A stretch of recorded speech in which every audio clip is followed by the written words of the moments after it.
Good morning and a very warm welcome. You are watching Janata Television and this is English Bulletin with me, Yutsab Bhatrai. The top stories first. NCP Standing Committee meeting postponed again. Next meeting to be held tomorrow morning. Constitutional bodies yet to get full shape. Blame game between ruling and opposition party continues. Transport entrepreneurs warn of protest, demand resumption of public transportation. US informs UN of withdrawal from WHO. Biden vows to reverse the decision if elected president. And Manchester City batters Newcastle United 5-0. Liverpool continue the winning streak.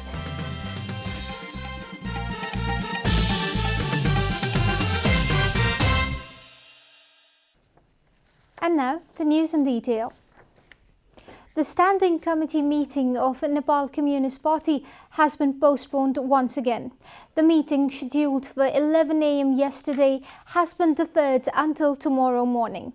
The Prime Minister's press advisor Surya Thapa informed that the meeting will be held at 11 a.m. tomorrow. The meeting was cancelled for the fourth time yesterday due to the internal rift within the ruling party. Prior to this, the meeting was supposed to be held last Monday, but it could not take place as leaders were busy reconciling Chairman duo KP Oli and Pushpa Kamal Dahal. NCP leaders as well as rank and file have urged the two chairmen who are at odds with each other to stand united. Central Committee members of the party also staged a sit-in at the party headquarters to pressure the leadership to reconcile. The leaders have also warned the chairman to run the party as per the statute. Oli and Dahal have agreed to sort out the contentious issues following pressure from the party rank and file. The two chairmen are in constant talks to resolve the issue. Meanwhile, the Health Ministry has confirmed 255 new cases of coronavirus in Nepal. Government authorities made the announcement yesterday following tests conducted in 25 different labs. According to the ministry, a total of 16,423 persons have been infected with coronavirus in Nepal as of yesterday evening. Spokesperson at the ministry, Dr. Jageshwar Gautam, informed that altogether 7,752 persons have recovered from the disease so far. जबमा संख्या 255 रहेको छ र हालसम्म संक्रमित हुनेहरुमा जम्मा 16,423 हुनुहुन्छ. Government has conducted over 266,000 tests through PCR method. According to the ministry, 25,040 persons are being kept in quarantine facilities across the country at present, while 8,636 persons are undergoing treatment in isolation. Meanwhile, the government has warned private labs of action if they are found charging fees to the patients for coronavirus test. The government issued the warning following complaints that private labs have been charging patients for coronavirus test. The government has said it will bear all the cost for the test and therefore urged the labs not to charge the patients. Opposition parties have accused the government of failing to appoint office bearers at the Constitutional Commission even after 3 years in office. The blame game continues as the ruling party alleges that opposition's bargain of 40% post in the commission and their president avoiding the meeting for the failure to appoint office bearers at the Constitutional Commissions. In democratic practice, the main opposition party not only has the responsibility to check on the government and criticize it for its wrongdoings, but the leader of such party is also assigned with some constitutional responsibilities. Clause 1 of Article 284 of the Constitution has a provision for appointment of the main opposition party's leader at the Constitutional Council as a member. The same article also makes it mandatory for the participation of the opposition leader to make recommendations for the appointments at the constitutional bodies. NC President Ashar has, however, failed to join such meetings despite several calls from the council. NCP leaders have been accusing the NC president of deliberately avoiding such meetings after Prime Minister KP Sharma Oli refused to consider the recommendations made by President Deuba at the Constitutional Council.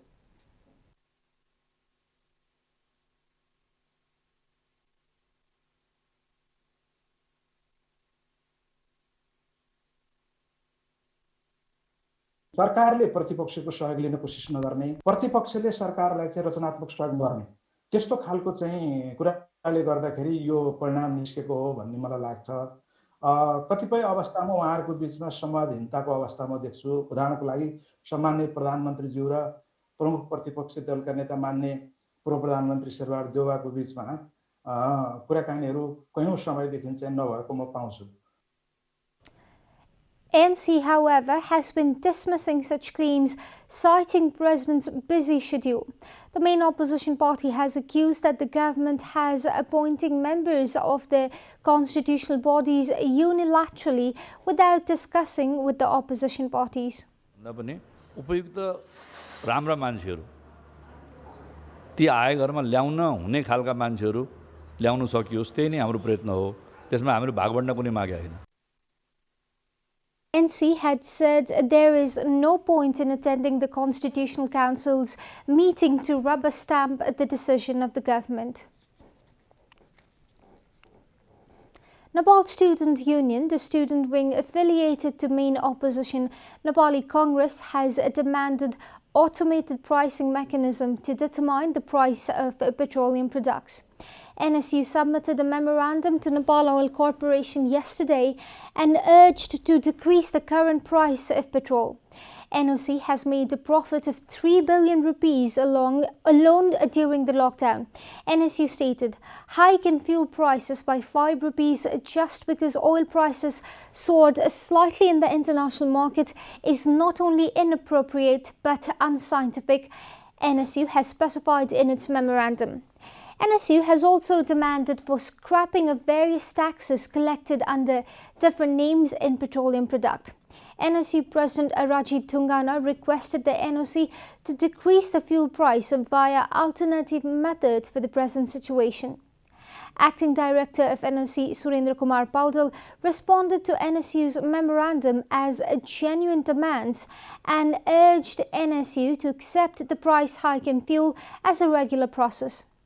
NSU has said the memorandum was submitted to withdraw the price hike in petroleum products announced on 30 June last month. This is Janata Bulletin. We'll be right back after a short break.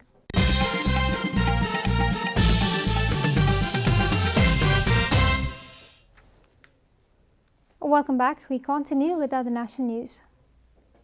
Drivers and helpers associated with the transport sector have warned the government that they will start protest if it continues to turn a deaf ear to their demands. During a discussion held at the Development and Technology Committee of the Parliament on Wednesday, Senior Deputy Chairman of the All Nepal Labour Association, Deepak Kesi, warned that they will go to the streets to protest if the government doesn't hear the demands. He informed that while luxury cars are running freely on streets, the public transport required for day-to-day commute of general people has been barred. He further added that the inability of the government to come up with any substantial relief packages for the transport entrepreneurs has made life even more difficult. Chairman of Nepal Transport Independent Workers Association, Bhim Rai, said more than 1.1 million labourers are struggling to make their ends meet because of the lockdown. He added that the government has turned a deaf ear to their plight and therefore they will go into the streets in protest with nothing to lose. The workers have demanded that if a transport worker has to stay in isolation because of the coronavirus, their families have to be provided compensation during the same period. The transport sector and all daily wages associated with it have been struggling since the day lockdown was imposed in Nepal on March 24th. Even after 107 days of lockdown, the government has not been able to come up with any relief packages. The government's internal power struggle has blinded them to everyday problems of the general people. A parliamentary committee has directed the government to allow the operation of taxi service with essential safety protocols. The directive of the parliamentary committee comes at a time when many business houses have started their operation by strictly adhering to the safety protocols of the World Health Organization and the Nepal government. On Wednesday, the Development and Technology Committee held a meeting with the stakeholders of the public transport and made the decision to direct the Physical Infrastructure and Transport Management Ministry to make the necessary arrangements. Public transport has been at a standstill since the lockdown began on March 24. Stakeholders of the public transport chain drew the attention of the government to the plights of the workers who are now even unable to pay back their auto loans to banks. The National Federation of Entrepreneurs have threatened to go on a strike, citing that the government has not been able to come up with any relief packages for businesses and industries affected by the coronavirus. On Wednesday, the Federation said in a press statement that if the government doesn't bring about any relief packages for businesses and the industries crippled by the lockdown until Friday, they will go ahead with their phased protest programs. Some of the demands include discounts in interest rates on loans and on house rents, loan repayment a timeline to be pushed back by at least a year, design a clear pathway to SMEs to have access to refinancing their current loans, and to put an 8% cap on all business loans. The Federation has also demanded for the formation of a coordination committee, including members from the private sector, to study the effect of the lockdown on businesses and industries. The businesses affiliated to the Federation will organize a peaceful protest at Maitighar Mandala on Friday. And now, the news from Economic Front.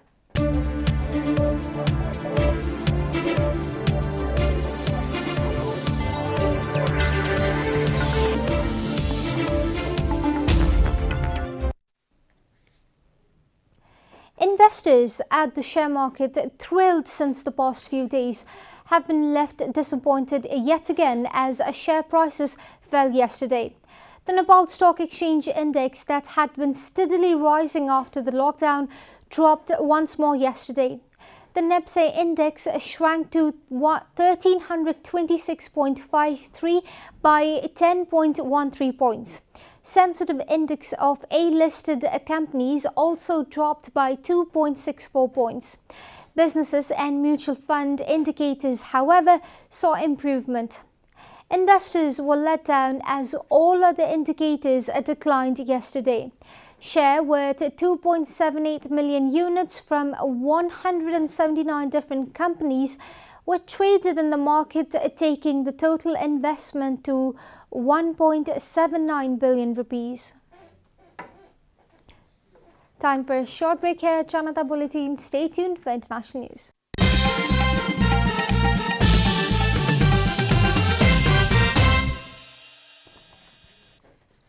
Welcome back. Now to international news.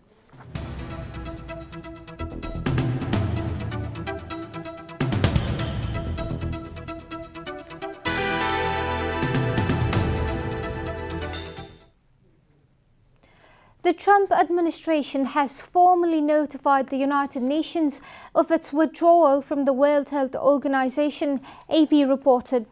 According to the news agency, the pullout, however, will not take effect until next year. It means that the decision could be reverted under a new administration or if circumstances change after the US election. Former Vice President Joe Biden, the prospective Democratic presidential nominee, said he would reverse the decision on his first day in office if elected. Current US President Donald Trump had vowed in late May to terminate US participation in the World Health Organization. Trump has been criticizing WHO for its response to the coronavirus pandemic and accused of bowing to Chinese influence. Trump's critics and Democrats have said the move would cost the US influence in the global arena. Biden has said in the past he supports the WHO and pledged Tuesday to rejoin the WHO if he defeats Trump in November. A suicide truck bomber targeted a police district headquarters in Afghanistan's southern Kandahar province on Wednesday, killing 3 officers, AP reported, citing a local official. 3 other police officers, including a district police chief, were killed in a roadside bombing in eastern Ghazni province. The Taliban claimed responsibility for both attacks. In Kandahar attack, the suicide bomber struck in the district of Shah Wali Kot. According to the provincial governor's spokesman, the explosion also wounded 14 people, both policemen and civilians. The guards at the district headquarters realized the truck was suspicious and opened fire before it could reach the building, but the shooting set off the explosives, triggering a huge blast that caused the casualties and damaged several nearby buildings as well as district headquarters. You are watching Janata Bulletin, and now the latest from the world of sports.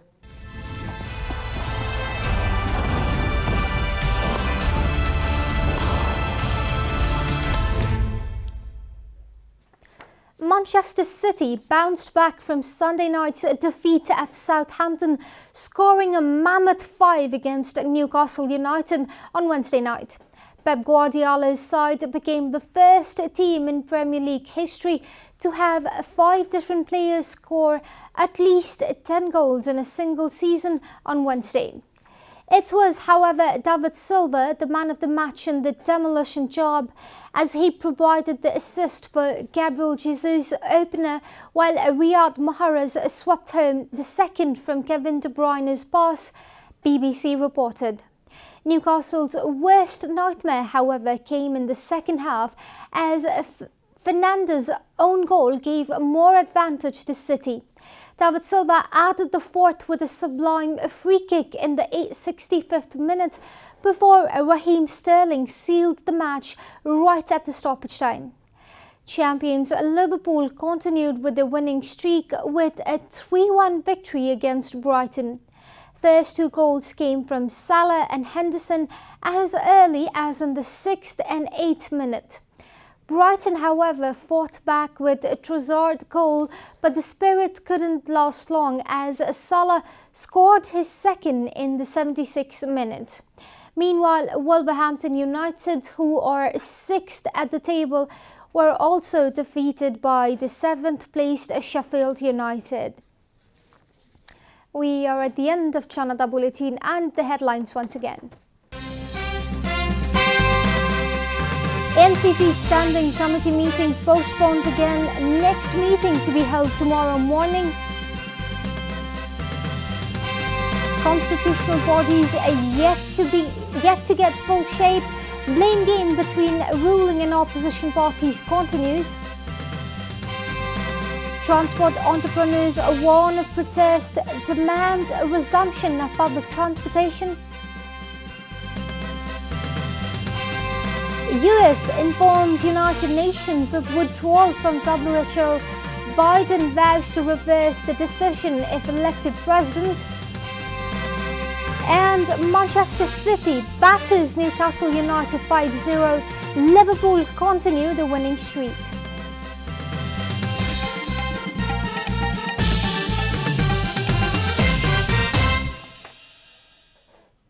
And And that's all from the English News Desk for today. You can follow Janata Television and our programs on various social media platforms, including on our website at JanataSamachar.com.